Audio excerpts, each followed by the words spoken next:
જેણે પાપ કર્યું ના એકે તે પથ્થર પહેલો ફેંકે. વાત કરવી છે મારે પ્રેમ લગ્ન વિવાદની. અત્યારે હાલ આંતરજ્ઞાતીય લગ્ન બાબતે ઘણો બધો હોબાળો થાય છે ને ઘણા બધા પ્રશ્નો સમાજમાં સામે આવે છે. ત્યારે મારે પ્રશ્ન કરવો છે કે ડોક્ટર બાબા સાહેબે બનાવેલું બંધારણ મોટું કે સમાજનું બંધારણ? મારે પ્રશ્ન કરવો છે કે દીકરો દીકરી એક સમાન ગણનાર વ્યક્તિને કે તમે એક સમાન ગણો છો?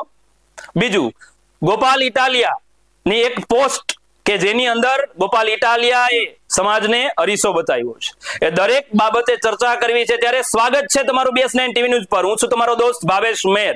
વાત કરવી છે મારે એક પંક્તિથી. જેણે પાપ કર્યું ના એકે તે પથ્થર પહેલો ફેંકે. ધોરણ 12 ની ગુજરાતી વિષયમાં આવતી પંક્તિ છે.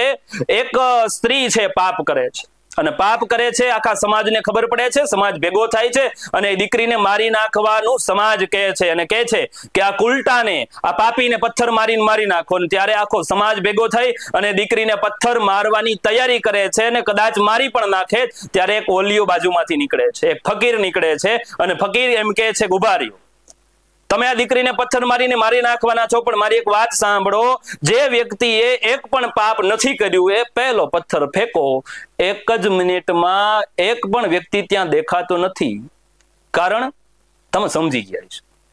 મારે વાત કરવી છે સમાજના બંધારણની. ઘણા બધા સમાજો અત્યારે બંધારણ બનાવી અને દીકરી લગ્ન, પ્રેમ લગ્ન કરે છે અને એ જે સમાજમાં લગ્ન કરે છે ત્યાં જાય છે એ વિવાદનું કેન્દ્ર બની છે. અને હાલ કેન્દ્ર છે કિંજલ રબારી અને એ વિવાદ નો અંત થયો છે, એના ઘરે આવી ગઈ છે. પરંતુ મારે સમાજને અને સમાજના નામે અંદરો અંદર ઝઘડો કરતા વ્યક્તિઓને એક બે પ્રશ્ન કરવા છે કે સમાજના બંધારણની તમે વાત કરો છો, પરંતુ ડોક્ટર બાબા સાહેબે આંબેડકરે બંધારણ બનાવેલું છે, બંધારણને ધ્યાનમાં લેજો. આપણા દેશનું બંધારણ છે. બીજી વાત, દીકરો દીકરી એક સમાનની તમે વાત કરો છો અને જો દીકરો કોઈ બીજા સમાજની દીકરીના સાથે લગ્ન કરી અને ઘરે લઈ આવે તો તમને કાંઈ વાંધો નથી, પરંતુ જો દીકરી જશે સાસરે, પ્રેમ લગ્ન કરીને જશે તો તમને તકલીફ છે. અને ભાઈ ઠાકરસિંહભાઈ ને પ્રશ્ન કરવો છે, ક્યાં ખોવાઈ ગયા ઠાકરસિંહભાઈ રબારી? દીકરી કિંજલ રબારી જ્યારે ભાગીને જાય છે, પોતે સોશિયલ મીડિયામાં વિડીયો મૂકે છે, વિડીયો પણ તમે જોઈ લ્યો. હું કિંજલ રબારી, ગામ સિનાર, તાલુકો રાધનપુર. હું એક પ્રોફેશનલ સિંગર છું. મેં ચૌધરી અશોક કુમાર સાથે લગ્ન કરેલ છે, જેથી મેં ઘણા સમયથી મારા પરિવારને મનાવવાનો ખૂબ પ્રયત્ન કરેલ, પણ તેઓ મારા લગ્નના વિરોધમાં હોવાથી ગઈકાલે મારા પતિને મેં જાણ કરેલ અને તેઓ મને આવીને લઈ ગયેલ. ત્યારથી સોશિયલ મીડિયા પર તેમજ ખૂબ જ મારા પતિ વિશે જે તે લખેલું મેં જોયું છે, જેથી હું બધાને તેમજ આખા રબારી સમાજને જણાવવા માંગુ છું કે હું મારા સમાજની ખૂબ કદર કરું છું, પરંતુ મારી મરજીથી લગ્ન કરવા માટે મને બદનામ કરવામાં આવી રહી છે. એ ખોટું છે. મને તેમજ મારા પતિના જીવનું જોખમ છે, એટલે મેં એડવોકેટનો સંપર્ક કરી અને તેમજ મારા પતિના જીવના જોખમ માટે પોલીસ પ્રોટેક્શન માંગવા કાયદેસરના પગલાં લીધેલ છે, જેથી મારા લગ્નને લઈને કોઈ પણ અફવા કે વાતો ફેલાવવી નહીં. અને આ બાબતે લઈને મને કે મારા પતિને કે અમારા લગતા વળગતાને કોઈ પણ નુકસાન થયું તો એનો જિમ્મેદાર મારું પરિવાર રહેશે. વિડીયોની અંદર કિંજલ રબારી પોતે એમ કે છે કે હું મારી જાતે નિર્ણય લઈ શકું છું, મેં પ્રેમ લગ્ન કર્યા છે, હું સુખી છું, મને કાંઈ વાંધો નથી, એટલે સમાજમાં નડતરરૂપ ન થશો. છતાં પણ સમાજના કોઈ વ્યક્તિ બોલે છે અને ઠાકરસિંહભાઈએ તો એમ કીધું કે અમારા સમાજની દીકરી કોઈ લઈ જશે તો અમે સહન નહીં કરી લઈએ, પાતાળમાંથી ગોતી લેશું, મારી નાખશું. પણ ઠાકરસિંહભાઈ, બીજા સમાજની દીકરી તમારા સમાજનો દીકરો લઈ આવે તો તમે શું કરશો? ઠાકરસિંહભાઈ આપો જવાબ.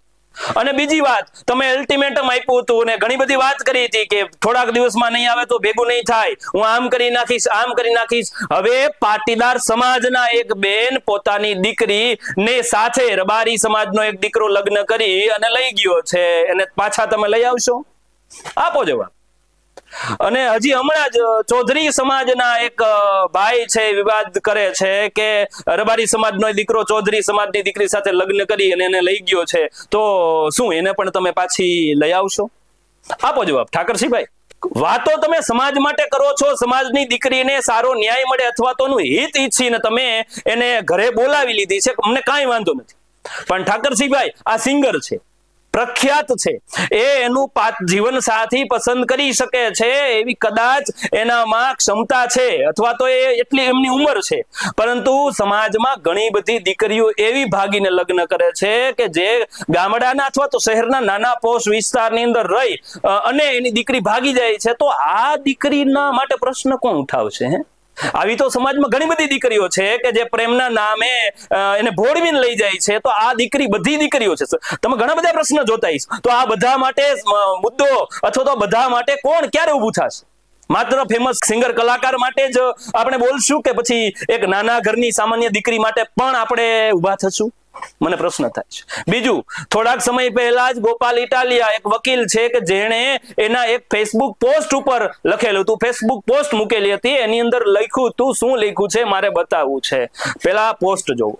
એ પોસ્ટમાં એક સરસ પ્રશ્ન લખેલો છે કે પ્રેમ લગ્ન બાબતે સમાજમાં માત્ર 2 જ નિયમો છે. પહેલો નિયમ, દીકરો ભાગીને લગ્ન કરે તો સમાજના તમામ નિયમો માનવાના નહીં. બીજો પોઈન્ટ, દીકરી ભાગીને લગ્ન કરે તો સરકારના કોઈ નિયમ માનવાના નહીં. પેલા પોસ્ટ જોઈ લ્યો, પછી હું તમને સમજાવું.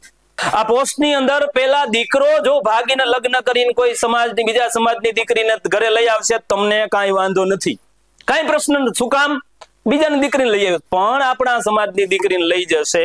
બીજો કે દીકરી ભાગીને લગ્ન કરે તો સરકારના નિયમ માનવાના નહીં. તો સમાજ પહેલો, અને એના માટે તો કોઈને મારવા તૈયાર થઈ જવાનું, ખૂન કરવા તૈયાર થઈ જવાનું. શું તમે સરકાર નિયમોને હાથમાં લેશો? બાબા સાહેબના, આંબેડકરના જે બંધારણ વિરુદ્ધ જાશો? આપો જવાબ.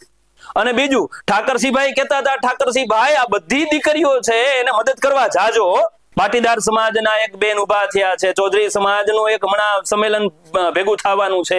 તો આવા તો ઘણા બધા પ્રશ્ન છે, અને સમાજના નામે તમે સોશિયલ મીડિયામાં કોમેન્ટ વાંચો, તમને ખબર પડે કે તું મારા સમાજના દીકરીને લઈ ગયો છે, હવે તું જો તારા સમાજની દીકરીને હું ભગાડીને લઈ જઈશ. અરે ભાઈ, દીકરી એ શું છે? દીકરીને તમે સમજો છો શું? દીકરી સાપનો ભારો નહીં, તુલસીનો ક્યારો છે, આપણા સમાજમાં કીધેલું છે. તો સમાજની દીકરીનું હિત ઈચ્છવાનું કાર્ય કરો એવી નમ્ર વિનંતી કરું છું. અને સમાજ એક પરિવારના પ્રશ્ન બાબતે સમાજ સામે ન આવી જાય એનું પણ ધ્યાન રાખવું આપણે જ પડશે. આપણે જ સાચી વાતનો ફેલાવો કરવો પડશે, તો જ એક સમાજ અને એક દેશ એક થઈ શકશે. આપણે બંધારણની વાત કરીએ છીએ, આપણે ભારત દેશના નાગરિક હોવાની વાત કરીએ છીએ, પણ આપણને બીજું કાંઈ નથી દેખાતું. શાંતિ રાખીને સારા વિચાર વાળા વ્યક્તિઓ ચર્ચા કરે અને કોઈ પણ બાબત, કોઈ પણ વિવાદ છે, પ્રેમ લગ્ન હોય કે કોઈ પણ વિવાદનો સારો અંત આવે એવી જ આપણે આશા રાખીશું. તો જ સમાજનું, દેશનું અને રાષ્ટ્રનું ભલું થશે. આવા જ અવનવા સમાચાર જોવા માટે આપ જોતા રહો BS9 ટીવી ન્યૂઝ. નમસ્કાર.